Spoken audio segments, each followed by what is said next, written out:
wabarakatuh. Kita beralih lagi ke presentasi atau pemaparan dari kelompok 2 dengan judul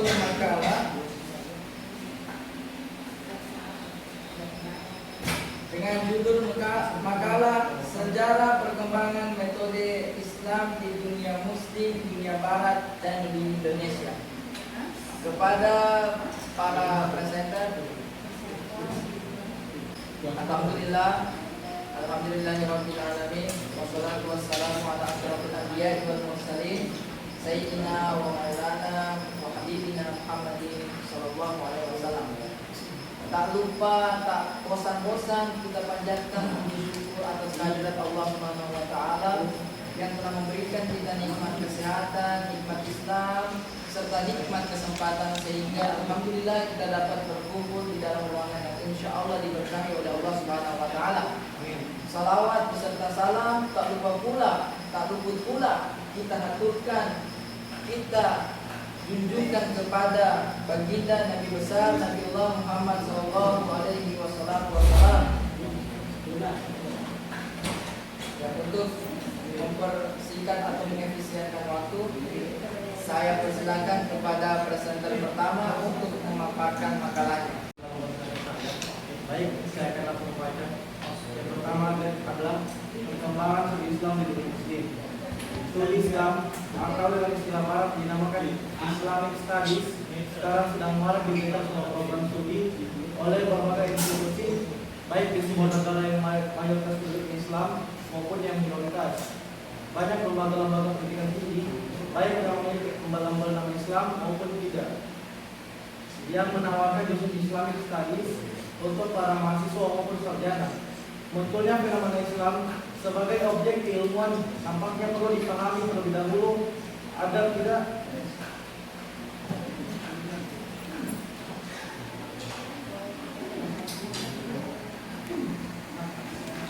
Mohon dibantu itu temannya.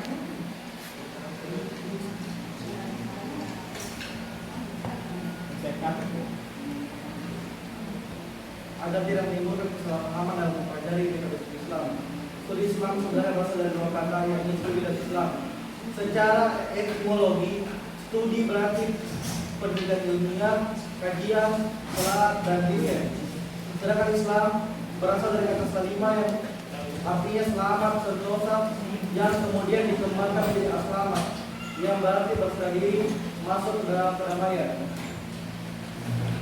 Jika didefinisikan secara terminologi, studi Islam berarti usaha sadar dan sistematis untuk mengetahui dan memahami serta membahas secara mendalam tentang seluk-beluk atau hal-hal yang berhubungan dengan agama Islam, baik berupa ajaran, sejarah maupun praktek-praktek pelaksanaannya secara nyata dalam kehidupan sehari-hari. Jika melihat sifat dan karakteristik dari dua kata di atas, yakni studi dan Islam, maka akan ditemukan sebuah kontradiksi yang cukup tajam. Kata studi berkaitan dengan ilmu pengetahuan yang mempunyai sifat dan karakter kritis, analitis, empiris, dan historis. Sedangkan sifat dan karakteristik agama lebih cenderung menuju pada sikap pemihakan, idealitas, bahkan seringkali diwarnai dengan pergerakan yang terpolitis.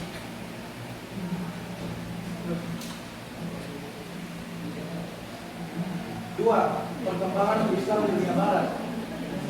Islam menjadi objek kajian yang ramai dibicarakan di berbagai penjuru dunia.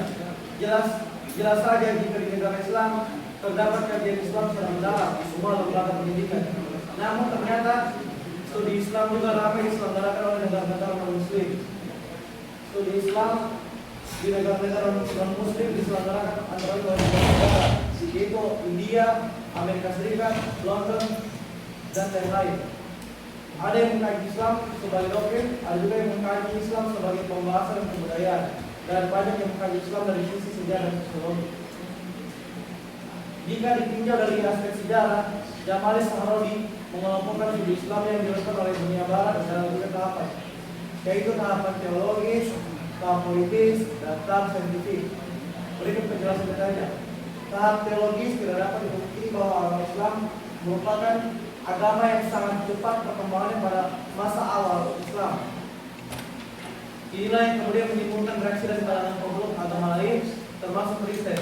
Sebagai agama yang ada lebih dahulu sebagai tertua, ada seorang teolog Kristen bernama Saint John asal Damaskus pada masa dinasti Umayyah yang mengemban amanat untuk mempelajari Islam baik dari sisi Al-Quran sebagai sumber utama ajaran Islam maupun sumber yang lain. Usahanya didukung dengan kemampuannya berbahasa Arab dan berbahasa Yunani serta keluasan penguasa Islam pada masa itu yang memberi ruang terbuka bagi perdebatan teologis. Hasilnya, Saint John menganggap Islam sebagai agama yang mengandung 1001 ajaran Tuhan. Pada era modern seperti sekarang ini, kita mendapat dunia akademi barat lebih terbuka pada cabang lain.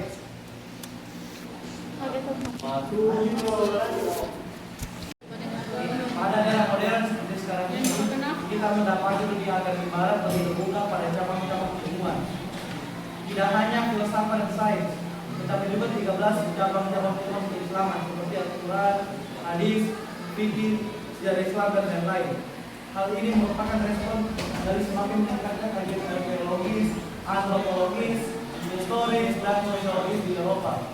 Dalam hal ini, Abdul Qadir mengamati bahwa para sarjana barat yang mempelajari keislaman semata-mata dan kehidupan akademik, mereka menempatkan Islam murni sebagai objek studi. Sama seperti halnya mereka mengkaji agama lain. Islam oleh para sarjana barat yang termasuk golongan tersebut memandang Islam tidak hanya sebagai agama dengan pengertian sempit, namun juga meliputi peradabannya. Abdul Qadir juga menambahkan bahwa Islam di Barat lebih cenderung pada analisis realitas baik yang berkaitan dengan ilmuwan maupun yang berkaitan dengan masyarakat umum Islam. Sekian, terima kasih. Lebih kurangnya saya mohon maaf. Saya kembali kepada Bapak Moderator Kampan. Oke, terima kasih kepada saudara presenter Abdul Aziz Ar-Rashid yang telah memaparkan sebagian dari makalahnya. Kemudian saya serahkan kembali lagi kepada presenter yang kedua, saudara Muhammad Fadil. Waktu dan tempat saya persilakan.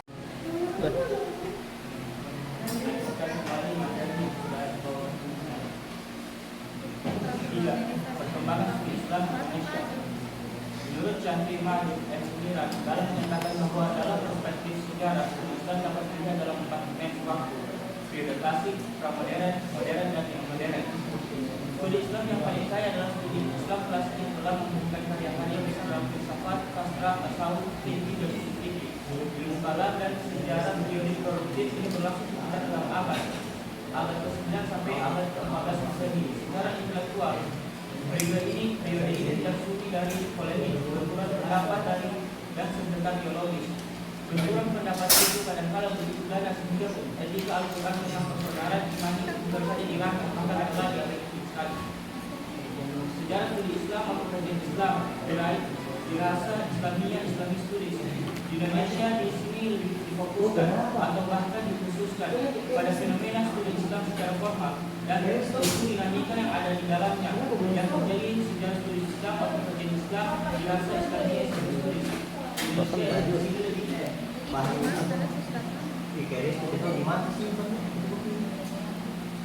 di lingkungan perguruan tinggi keagamaan Islam PTKI atau yang sebelumnya disebut dengan perguruan tinggi agama Islam PTAI untuk memperbuat deskripsi secara komprehensif menyeluruh sekaligus dinamika progresif yang ada pada masing-masing dekade.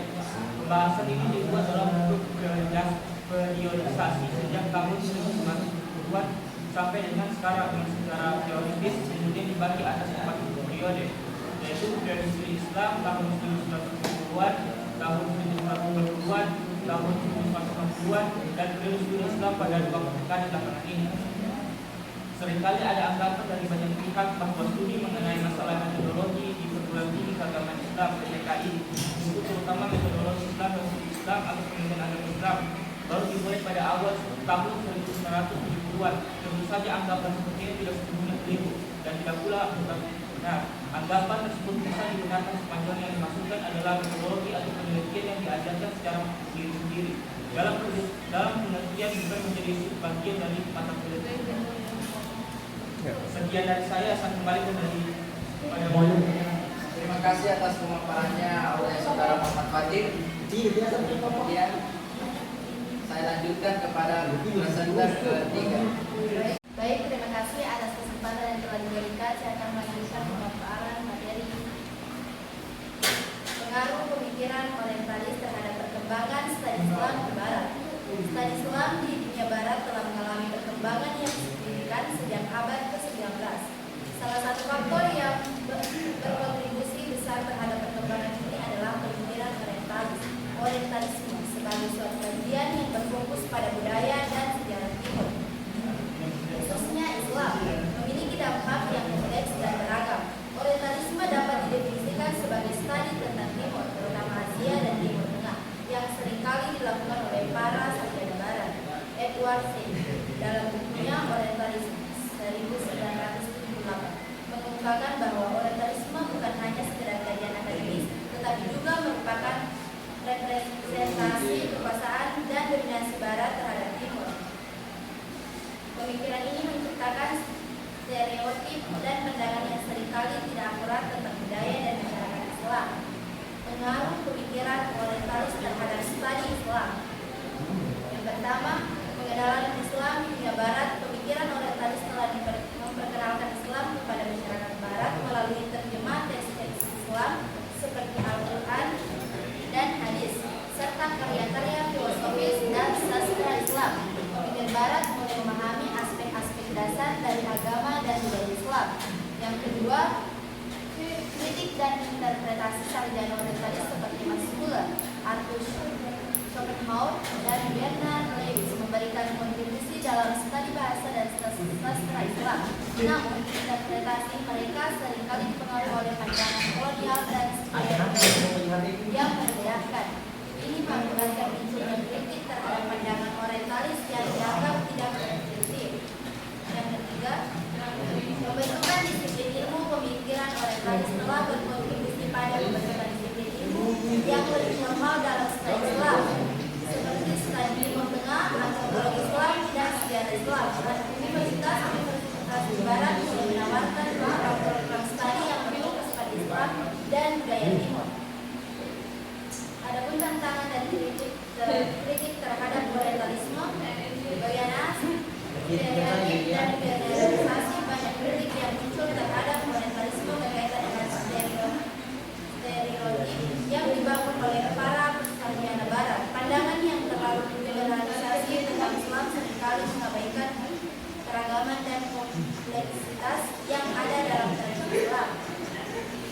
Kekuasaan dan dominasi.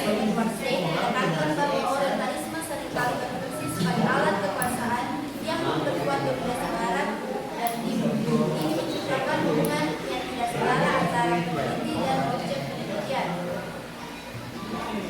Sekian dari pemaparan materi dari saya kembalikan kepada moderator.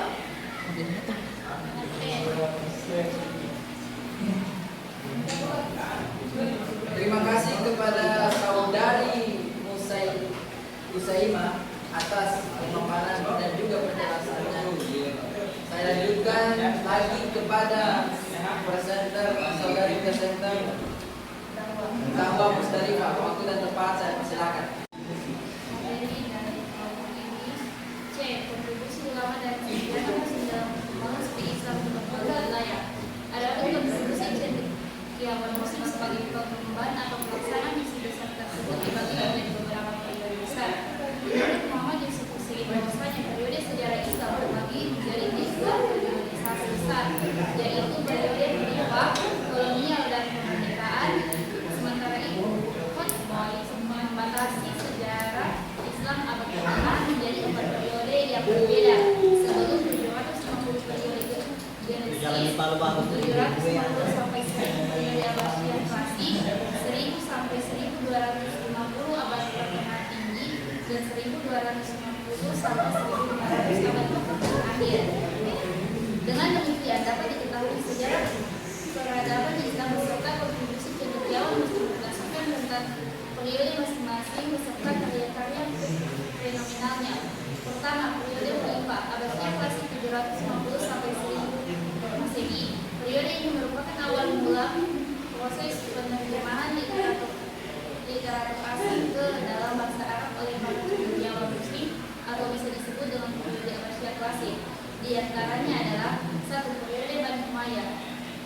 Awal periodisasi penerimaan ilmu pengetahuan asing pada zaman pemerintahan Nabi Umayyah berpusat di Damaskus, Syria pada masa pemerintahan Khalid bin Yazid, yaitu cucu dari Muawiyah bin Sufyan, memerintahkan para cendekiawan untuk fokus pada penerimaan karya-karya dalam bidang ilmiah ke bangsa Arab. 2. Periode Daulah Abbasiyah. Semasa periode Daulah Abbasiyah, hampir seluruh karya penerjemahan dilakukan oleh para ilmuwan yang terhubung dengan pusat penerjemahan yang disebut Bait al-Hikmah, The House of Wisdom, yang didirikan Baghdad oleh Khalifah al-Mansur atau oleh Khalifah Harun al-Rasyid. 3. Periode setelah Abbasiyah. Periode ini merupakan periode aktivitas dan investasi budaya yang besar termasuk di bidang Islamisasi dan produksi sains Islam. Para cendekiawan muslim yang terkenal diantaranya adalah Ibnu Sina, Abu Hamid, Muhammad Al-Ghazali, Syarif ad-Din, Yahya al-Rawardi. Kenapa? Keempat, Muhammad Al-Ghazali. Al-Rasyid. Kelima, Muhammad bin Ali bin Muhammad Ibnu Al-Arabi Mulai cewek yang sebenarnya. dan Ini tak boleh cewek. Mulai cewek yang sebenarnya. Kedua, periode kolonial. Tidak banyak usaha dalam Islamisasi pengetahuan selama abad ke-19 hingga pertengahan abad ke-20 hingga negara-negara muslim berada di bawah kolonialisme barat. Penurunan ini dimulai ketika kekuatan muslim hilang supremasi militer mereka. Pemikir muslim pada periode tersebut juga mengadakan reformasi yang sama.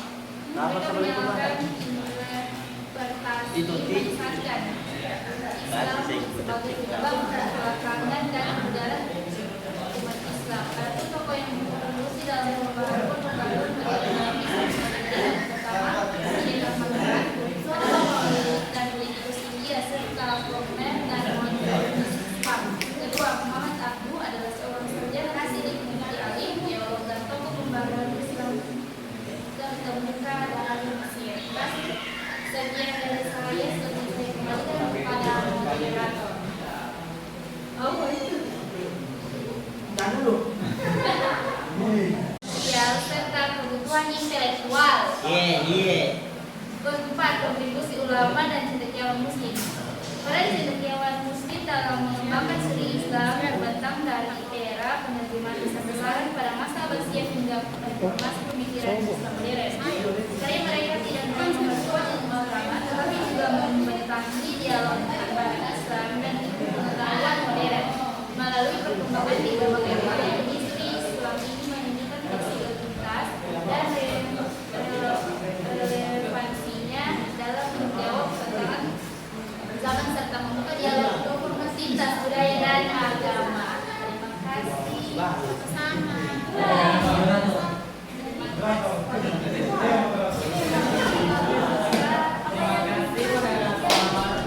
Untuk mengefisienkan waktu, saya membuka sesi tanya jawab.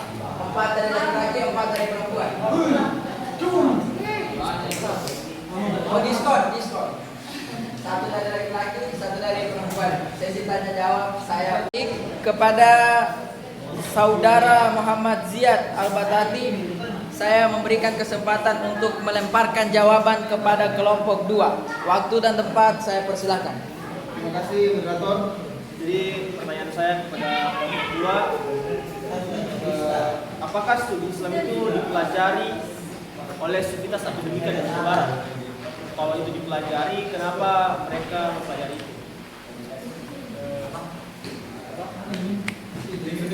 Terima kasih kepada moderator yang Kepada saudari presenter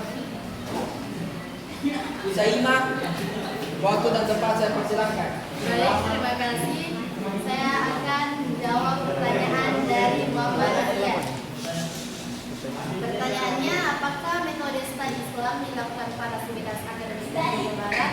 Lalu kenapa mereka mempelajarinya? Studi metode Islam di kalangan sivitas akademika di dunia Barat semakin penting karena beberapa alasan. Yang pertama, pemahaman mendalam tentang ajaran Islam membantu mengatasi stereotip dan prasangka serta memperkuat dialog antar budaya. Yang kedua, studi ini memungkinkan individu untuk memperkuat identitas Muslim dan memahami nilai-nilai moral yang terkandung dalam Islam. Yang ketiga, dengan mempelajari kajian metodologi Islam, sejarawan dapat memberikan kontribusi pada membangun masyarakat yang adil dan harmonis. Mungkin itu saja yang bisa saya kembalikan kepada saudara. Baik, kepada saudari Nelly Agustin Wulandari, saya berikan kesempatan untuk melemparkan atau memberikan pertanyaan kepada kelompok 2. Waktu dan tempat saya persilahkan. Baik, terima kasih moderator. Saya ingin mengajukan pertanyaan, yakni apa saja bukti-bukti sejarah perkembangan di Indonesia saat ini?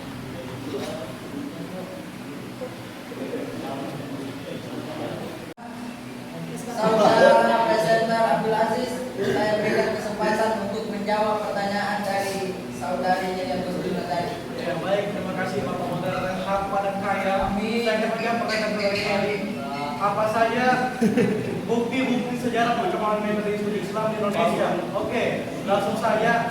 Yang pertama, munculnya banyak tulisan cendekiawan Islam pada abad ke-16 hingga ke-17, seperti karya Hamzah Fansuri, Nuruddin Al-Ramiri, Syamsuddin Al-Sumatarani, dan Abdul Al-Zukeri. Para ulama mendirikan pesantren sebagai sarana pendidikan Islam. Yang ketiga, penyebaran Islam di Indonesia dilakukan dengan akulturasi budaya, yaitu menggunakan budaya setempat yang dialiri dengan ajaran Islam.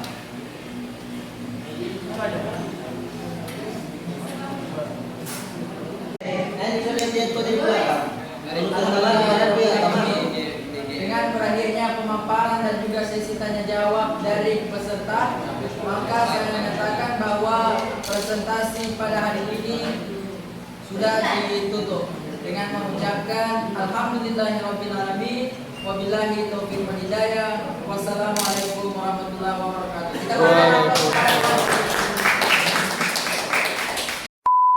Oke guys, jangan lupa like, komen, dan subscribe-nya.